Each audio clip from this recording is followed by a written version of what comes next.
जरा बात उस गुत्थी की कर ले जिसने पिछले 14 दिन से देश की आर्थिक राजधानी की पुलिस को उलझाया हुआ है। अभी तक ये साफ नहीं हुआ है कि मुकेश अंबानी के घर के पास विस्फोटकों से भरी कार रखी किसने थी और क्यों रखी थी, क्योंकि जिस मनसुख हिरेन के नाम ये गाड़ी बताई जा रही थी उसकी भी मौत हो गई।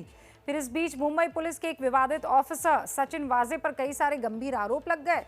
लेकिन अब ये खबर आ रही है कि मुंबई में जो ये कांड हुआ है और दिल्ली में जो इजराइल दूतावास के बाहर रखा बॉम्ब कांड हुआ है, इन दोनों का आपस में कोई रिश्ता है।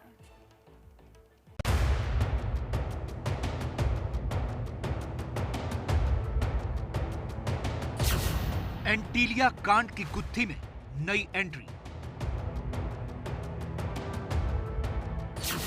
दिल्ली की तिहाड़ जेल से जुड़े विस्फोटक कांड के तार। इजराइल दूतावास बम कांड से भी जुड़ा कनेक्शन।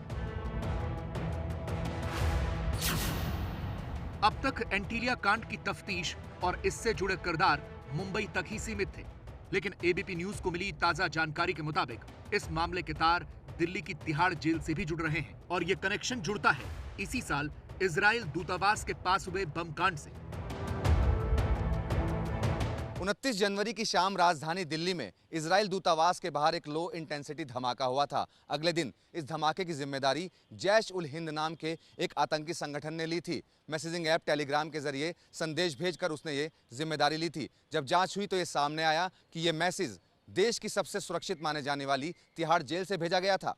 एंटीलिया के पास विस्फोटकों से भरी कार की जांच में भी अब कुछ ऐसे पहलू सामने आ रहे हैं जो ये इशारा करते हैं कि एंटीलिया कांड के तार न सिर्फ तिहाड़ जेल से जुड़ते हैं, बल्कि इजराइल दूतावास के पास हुए धमाके में शामिल लोगों का भी इस कांड से कनेक्शन है।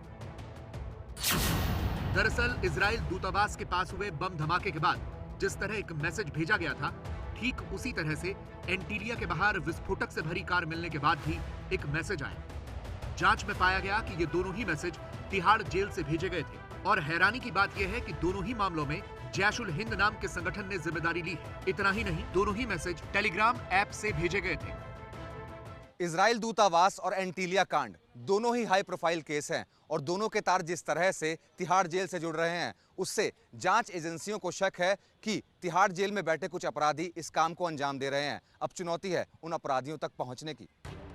एक तरफ एंटीलिया कांड का कनेक्शन दिल्ली तक पहुंच गया है, तो वहीं इस मामले में मुंबई पुलिस के अफसर सचिन वाजे की मुश्किलें भी बढ़ने लगी हैं। शायद यही वजह है कि इस मामले की जांच कर रही एटीएस के सामने सचिन वाजे खुद अपना बयान रिकॉर्ड कराने पहुंचे और एटीएस ने उनसे 10 घंटे तक सवाल जवाब किए। आपको बताते हैं कि सचिन वाजे और एटीएस के बीच क्या-क्या सवाल जवाब हुए। क्या आप मनसुख हिरेन को जानते थे? हाँ, जानता था। मनसुख हिरेन की पत्नी ने कहा है कि आपने स्कॉर्पियो कार इस्तेमाल की थी। मैं ऑटोमेटिक गाड़ी ही चलाता हूँ, स्कॉर्पियो चलानी नहीं आती। जिस रात मनसुख लापता हुए, क्या उनके परिवार ने आपको फोन किया था? हाँ, आया था।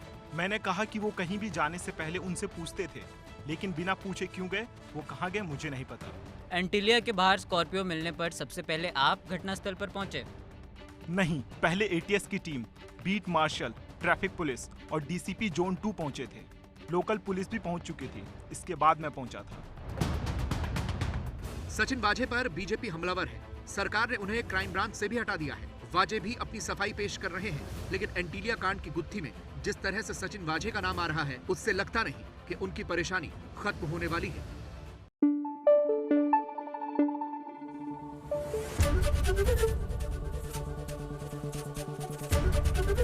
एबीपी न्यूज आपको रखे आगे।